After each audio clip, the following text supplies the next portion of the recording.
tous, bienvenue sur la chaîne NIL Développement, la chaîne de la formation en matière de programmation informatique.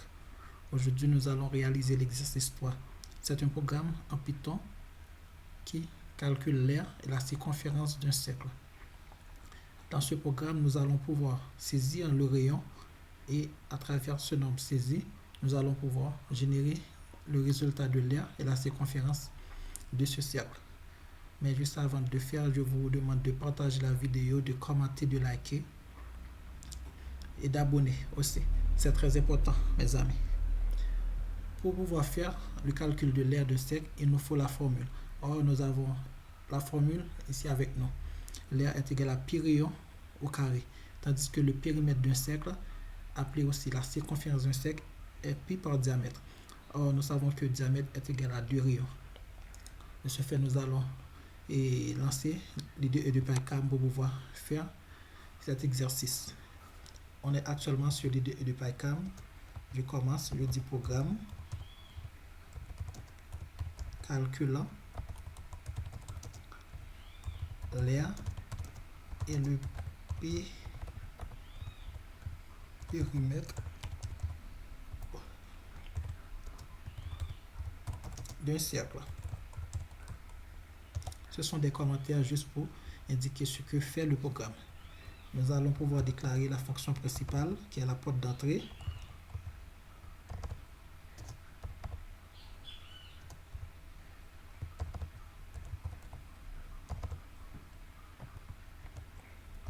C'est fait.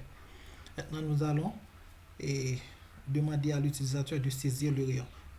Mais pour ce faire, il faut déclarer une variable. Je vais déclarer la variable rayon. Ensuite, je vais demander à l'utilisateur de saisir le rayon.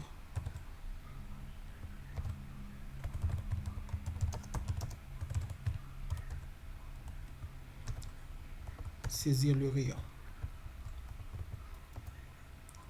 Ensuite, il faut déclarer deux autres variables, l'une pour l'aire, l'autre pour le périmètre de ce cercle. Ces variables vont recevoir les formules que nous avions démontrées, que nous avions présentées.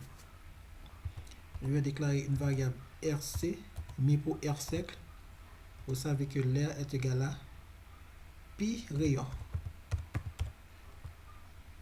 au carré. Pour le rayon au carré, nous allons pouvoir utiliser une fonction qui va élever le rayon à la puissance de 2. Cette fonction se nomme pow. On dit que élevons le rayon à la puissance de 2. L'aire est égal à pi rayon au carré. Or, pi, c'est 3,14 au parallèle de la découverte. Nous allons utiliser une autre variable qui se nomme périmètre cercle pour périmètre C. Périmètre C pour périmètre cercle. Le périmètre, c'est pi par diamètre. Or non, nous avions dit que le diamètre est égal à 2 rayons. Dans ce cas, nous allons dire le périmètre est égal à C2 par pi par rayon. Maintenant, nous allons pouvoir afficher l'aire et la circonférence de ce cercle.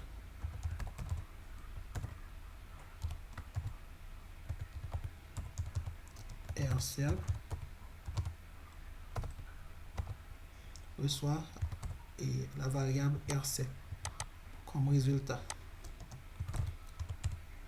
Périmètre cercle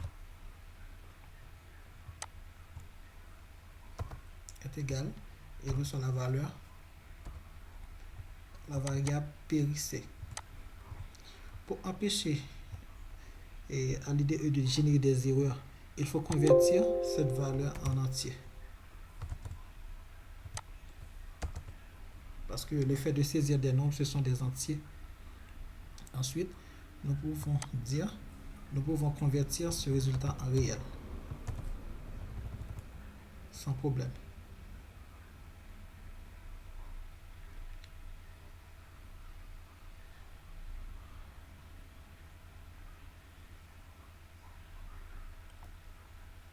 Il faut attendre un petit peu. Il y a un petit problème, mais ça va résoudre dans un instant.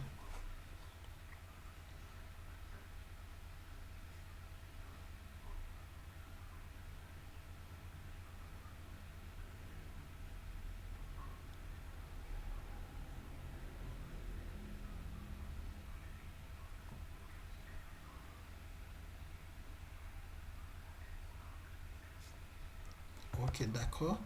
Je vais continuer, je vais convertir le périmètre aussi.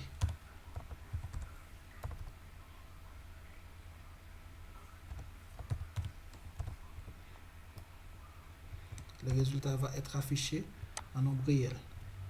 C'est terminé. Nous allons pouvoir tester le programme. J'exécute.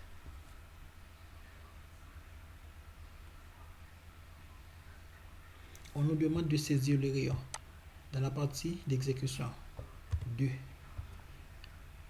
On nous dit que l'air sec est égal à 12.56, le périmètre aussi est égal à 12.56. Je peux formater le résultat, afficher le périmètre dans une autre ligne.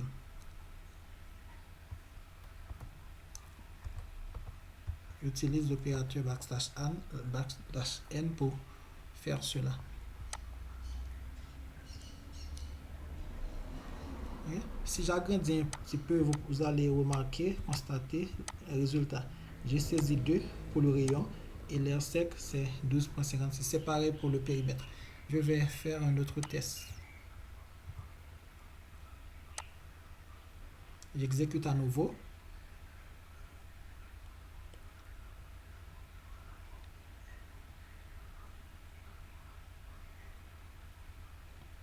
Ça prend un petit temps, mais ça va s'afficher.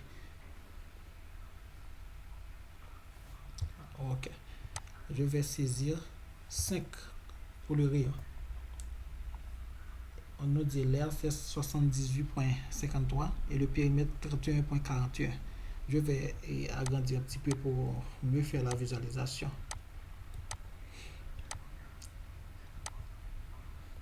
Vous voyez, j'ai saisi 5 comme rayon et j'ai obtenu 78.53 pour l'air de ce cercle et 31.41 pour la circonférence ou le périmètre de ce cercle.